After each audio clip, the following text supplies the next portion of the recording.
السلام علیکم ناظرین، میں محمد اسلم حسین سیاست کی عالمی خبروں میں آپ سب کا استقبال کرتا ہوں۔ امریکی وزیر خارجہ اینٹونی بلنکن نے غزہ کی صورتحال کے حوالے سے اسرائیلی وزیر دفاع یوآف گیلنٹ سے فون پر بات کی۔ امریکی محکمہ خارجہ کے بیان کے مطابق بلنکن اور گیلنٹ نے غزہ میں قیدیوں اور فلسطینیوں کی انسانی امداد کی ضرورت پر تبادلہ خیال کیا۔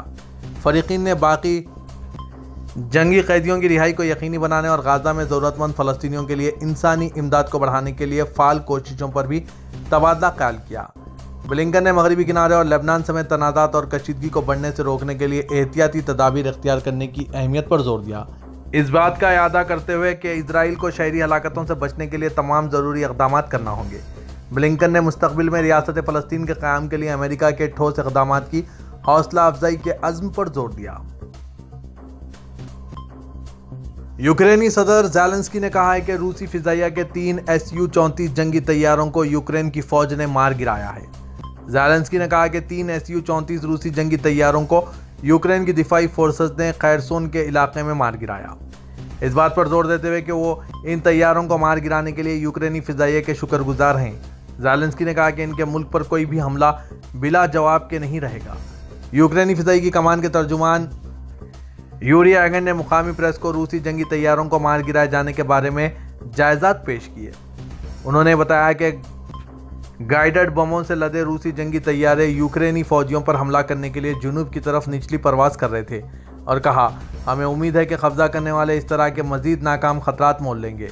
انہوں نے روسی فوج کے 3 جنگی طیاروں کو مار گرائے جانے کو ایک اہم واقعہ قرار دیا۔ اسرائیل کی جانب سے ایک بیان میں کہا گیا کہ اسرائیلی فوج آنے والے ہفتوں میں غزہ کی پٹی پر اپنے زمینی حملے بند کرنے کی تیاری کر رہی ہے۔ نامعلوم ذرائع کی بنیاد پر اسرائیل کے سرکاری ٹیلی ویژن KAN کی خبر میں آپریشنل کامیابیوں کی بنیاد پر اسرائیلی فوج آنے والے ہفتوں میں غزہ میں تنازع کے تیسرے مرحلے میں جانے کی تیاری کر رہی ہے۔ اسرائیلی حکام کا کہنا تھا کہ تیسرے مرحلے میں غزہ کی پٹی میں زمینی ہتھ کنڈوں کو ختم کرنا، فورسز کو کم کرنا، ریزرو فورسز کو غیر فعال کرنا، فضائی حملوں کا سہارا لینا اور اسرائیل اور غزہ کی پٹی کی سرحد پر بفر زون بنانا شامل ہے۔ خبروں میں یہ بھی بتایا گیا ہے کہ اسرائیلی فوج نے غزہ کی پٹی کے شمال میں زیادہ تر علاقے کا کنٹرول سنبھال لیا ہے، لیکن جنوبی علاقے میں پیش قدمی کرنے میں بڑی مشکلات کا سامنا کرنا پڑ رہا ہے۔ اسرائیلی فوج نے اعلان کیا ہے کہ اس کے 472 فوجی مارے گئے، جن میں سے 139 غزہ کی پٹی پر حملے شروع ہونے کے بعد سے زمینی کارروائیوں کے عمل میں ہلاک ہوئے ہیں۔ غزہ میں اگلے 5 سالوں میں کم از کم 10,000 بچے تغذیہ کی کمی کا شکار ہوں گے۔ اقوام متحدہ کے ادارے یونیسیف نے اسے روکنے کے لیے ہنگامی خوراک کی ضرورت پر زور دیا۔ اس کے علاوہ یونیسیف نے 2 سال سے کم عمر کے 1,35,000 سے زیادہ بچوں اور اسرائیل کے زیر قبضہ غزہ پٹی میں رہنے والے 1,55,000 سے زیادہ حاملہ اور دودھ پلانے والی فلسطینی خواتین کی صحت کے بارے میں تشویش کا اظہار کیا۔ خطے میں خوراک اور صحت کی بنیادی ڈھانچہ مکمل طور پر تباہ ہونے کے مراحل میں ہے۔ یونیسیف نے کہا کہ ہمیں فوری انسانی جنگ بندی کی ضرورت ہے تاکہ انسانی ہمدردی کے کارکن غزہ پٹی میں ضروری خدمات کو مضبوط اور بحال کرنے میں مدد کر سکیں۔ بیان میں کہا گیا ہے کہ اسپتالوں سمیت اہم انفراسٹرکچر کو بحال کرنے کی ضرورت ہے تاکہ چھوٹے بچوں، حاملہ خواتین اور زخمی مریضوں کا باحفاظت علاج اور ان کی دیکھ بھال کی جا سکے۔ لبنان کے شیعہ گروپ اور اسرائیلی فورسز کے درمیان جھڑپوں میں حزب اللہ کے 2 جنگجو شہید اور 3 عام شہری زخمی ہو گئے۔ لبنان کے فوجی ذرائع نے چین کی خبر رساں ایجنسی زنہوا کو بتایا کہ جنوبی لبنان کے مختلف سرحدی گاؤں اور قصبوں پر اسرائیل کی گولہ باری اور ڈرون حملوں میں حزب اللہ کے 2 جنگجو شہید اور 3 شہری زخمی ہو گئے۔ اسی دوران حزب اللہ نے کہا کہ اس کے جنگجوؤں نے اسرائیلی فوجی ٹھکانوں پر حملہ کیا، جس میں المنارہ اور ایون مناچم بستیوں میں اسرائیلی فوجیوں کی ٹکڑی اور الموتلا بستی میں ایک پیدل فورس شامل ہے۔ اس حملے میں اسرائیلی فریق کو کچھ جانی نقصان پہنچا۔ اسرائیلی فوج نے کہا کہ شمالی اسرائیل کے علاقے شتولا میں حزب اللہ کے راکٹ حملے میں اس کا ایک فوجی ہلاک اور دوسرا شدید زخمی ہو گیا۔ واضح ہے کہ حزب اللہ کی حماس کی حمایت کی وجہ سے 8 اکتوبر سے لبنان اسرائیل سرحد پر کشیدگی بڑھ گئی ہے۔ ایرانی پاسدار انقلاب کے ایک کمانڈر نے کہا کہ اگر امریکہ اور اس کے اتحادی غزہ میں جرائم کرتے رہیں گے تو بحر روم کو بند کیا جا سکتا ہے۔ ایرانی میڈیا نے آج ہفتے کو یہ اطلاع دی۔ تسنیم خبر رساں ایجنسی نے گارڈز کے رابطہ کار کمانڈر بریگیڈیئر جنرل محمد رضا کے حوالے سے بتایا کہ بحر روم ابنائے جبر اور دیگر آبی گزرگاہیں جلد ہی بند ہو سکتی ہے۔ الجزیرہ نے اسرائیلی فوج کے حوالے سے بتایا کہ اس نے گزشتہ ہفتے غازہ کے اندر حماس اور اسلامی جہاد کے 200 جنگجوؤں کو گرفتار کیا تھا۔ فوج نے کہا ہے کہ اسے مزید تفتیش کے لیے اسرائیل منتقل کر دیا گیا۔ اطلاعات کے مطابق اب تک حماس کے 700 کارکن کو پوچھ گچھ کے لیے حراست میں لیا گیا ہے۔ ٹویٹر پر ایک پوسٹ میں فلسطینی ریڈ کراس سوسائٹی نے کہا ہے کہ اسرائیلی قابض فوج نے شمالی غزہ میں جبالیہ ایمبولنس سینٹر سے ان کی 8 ٹیموں کو حراست میں لے لیا ہے۔ ریڈ کراس سوسائٹی نے بین الاقوامی برادری پر زور دیا ہے کہ ہماری ٹیموں کی فوری رہائی اور ان کی حفاظت کو یقینی بنانے کے لیے اسرائیلی حکام پر دباؤ ڈالیں۔ اردن کی وزارت خارجہ نے کہا ہے کہ ملک کے نائب وزیر اعظم اور وزیر خارجہ ایمن صفادی قطر کے وزیر اعظم اور وزیر خارجہ سے بات چیت کے لیے قطر میں ہیں۔ فلسطینی پناہ گزینوں کے لیے اقوام متحدہ کے ادارے کے سربراہ نے خبردار کیا ہے کہ اسرائیل کے انخلاء کے حکم سے 1,50,000 سے زائد افراد متاثر ہوں گے، کیونکہ انہیں دیر بلا کی طرف جانے کی ہدایت دی گئی ہے۔ Social media platform X پر ایک پوسٹ میں انہوں نے لکھا کہ یہ علاقہ پہلے ہی بے گھر پناہ گزینوں سے بھرا ہوا ہے۔ اقوام متحدہ کے سیکریٹری جنرل اینٹونی گٹرس نے کہا ہے کہ غزہ میں انسانی امداد کی تقسیم میں سب سے بڑی رکاوٹ اسرائیل کا حملوں کا طریقہ کار ہے اور غزہ میں کوئی بھی مقام محفوظ نہیں ہے۔ گٹرس نے اپنی پریس کانفرنس میں غزہ کے بارے میں جائزہ لیا۔ انہوں نے کہا کہ غزہ میں جنگ کے حوالے سے حالیہ ایام میں کوئی خاص تبدیلی نہیں آئی ہے اور اسرائیل کی جاری شدید بمباری، دہشت گردی اور زمینی کارروائیوں کے دوران غزہ میں شہریوں کو مؤثر طریقے سے تحفظ فراہم نہیں کیا گیا۔ 20,000 سے زائد فلسطینی، جن میں زیادہ تر خواتین اور بچے شامل ہیں، ہلاک ہو گئے اور تقریباً 19 لاکھ فلسطینیوں کو نقل مکانی کرنی پڑی۔ گیوٹرس نے نشاندہی کی کہ غزہ میں نظام صحت تباہ ہو چکا ہے اور جنوب میں اسپتال اپنی صلاحیت سے کم از کم 3 گنا کام کر رہے ہیں، جبکہ شمال میں اسپتال تقریباً ناکارہ ہو گئے ہیں۔ غزہ میں بھوک کی شرح سے متعلق ورلڈ فوڈ پروگرام کے اشتراک کردہ اعداد و شمار کا حوالہ دیتے ہوئے اینٹونی گٹرس نے نوٹ کیا کہ غزہ کی تقریباً 1/4 آبادی شدید فاقہ کشی کی شکار ہے اور علاقے میں صاف پانی تقریباً نہ ہونے کے برابر ہے۔ انہوں نے کہا کہ غزہ میں انسانی امداد کی تقسیم میں سب سے بڑی رکاوٹ اسرائیل کے حملوں کا طریقہ کار ہے اور امداد کی مؤثر تقسیم کے لیے غزہ میں سیکورٹی کو یقینی بنایا جانا چاہیے، اہلکاروں کو تحفظ فراہم کیا جانا چاہیے اور لاجسٹک صلاحیت اور تجارتی سرگرمیاں دوبارہ شروع کی جانی چاہیے۔ اس بات پر زور دیتے ہوئے کہ اسرائیل کی شدید بمباری اور غزہ کے گنجان آباد علاقوں میں تنازعات عام شہریوں اور انسانی امداد کی تقسیم کی کوششوں کو کرنے والے اہلکاروں دونوں کی زندگیوں کو خطرے میں ڈال رہے ہیں۔ گیوٹرس نے کہا غزہ میں 75 دنوں میں ہمارے 136 ساتھی مارے گئے۔ یہ وہ چیز ہے جس کا اقوام متحدہ کی تاریخ میں پہلے کبھی مشاہدہ نہیں ہوا۔ غزہ میں کوئی بھی جگہ محفوظ نہیں ہے۔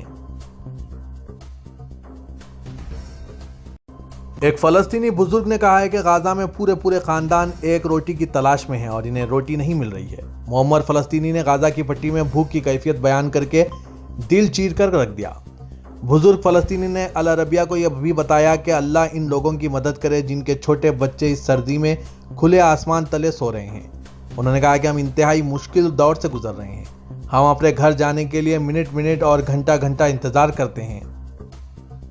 فلسطین کے معمر شہری نے اپنی تکلیف کا اظہار یوں بھی کیا کہ ہم کھانا پینا نہیں چاہتے، لیکن ہم اپنے گھروں کو لوٹنا چاہتے ہیں اور وہاں حفاظت اور سلامتی کے ساتھ رہنا چاہتے ہیں۔ غزہ کی پٹی میں پہنچنے والی خوراک کا احوال بیان کرتے ہوئے انہوں نے کہا کہ امدادی خوراک کی جو مقدار 6 افراد پر مشتمل خاندان تک پہنچتی ہے وہ 2 کین پھلیاں، 1 کین دودھ اور پانی کی 2 بوتلوں پر مشتمل ہوتی ہے۔ اقوام متحدہ کی حمایت یافتہ ایک کمیٹی نے اپنی ایک رپورٹ میں کہا کہ غزہ کے تمام 23 لاکھ افراد کو بھوک کے بحران کا سامنا ہے اور ہر روز قحط کا خطرہ بڑھ رہا ہے۔ انٹیگریٹڈ فوڈ سیکورٹی کی عبوری درجہ بندی کمیٹی کی رپورٹ میں بھی بتایا گیا ہے کہ غزہ میں غذائی عدم تحفظ سے متاثر ہونے والے خاندانوں کا فیصد دنیا میں اب تک کا سب سے بڑا ریکارڈ ہے۔ سعودی عرب میں وزارت حج و عمرے نے کہا ہے کہ مسجد نبوی میں روز اطہر میں نماز کے لیے پیشگی اجازت نامہ حاصل کرنا ضروری ہے۔ سبق ویب سائٹ کے مطابق وزارت نے کہا ہے کہ روز اطہر میں نماز کی ادائیگی کے لیے نسک اور توکلنا سے اجازت نامہ حاصل کرنا ہوگا۔ وزارت نے واضح کیا ہے کہ ایک اجازت نامہ جاری کرنے کے بعد دوسرے اجازت نامے کے حصول کی شرط 365 دن ہے۔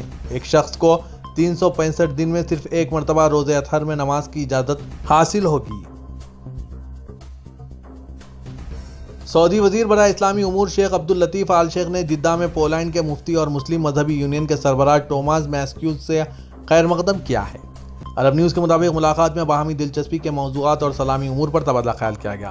سعودی عرب مملکت کے اندر اور باہر کانفرنسوں کا انعقاد کر رہا ہے۔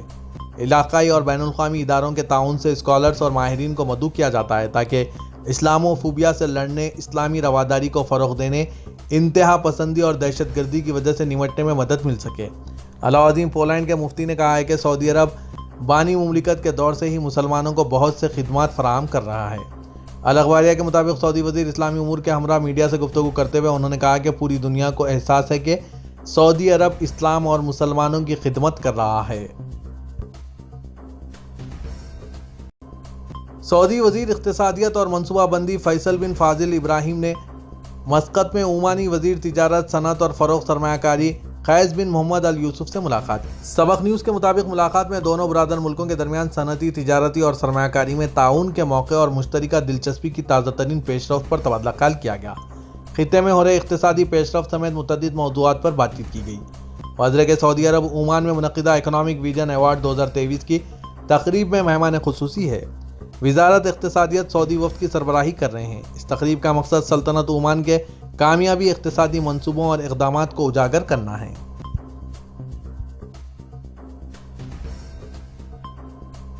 ترکی کے صدر رجب طیب اردوغان نے کہا ہے کہ پنجہ آپریشن کے علاقے اور شمالی شام میں اب تک 12 دہشت گردوں کو بے اثر کر دیا گیا۔ اردوغان نے استنبول لطفی کردار international Congress and exhibition centre میں منعقدہ صدی کی تبدیلی استنبول پروگرام سے خطاب کیا۔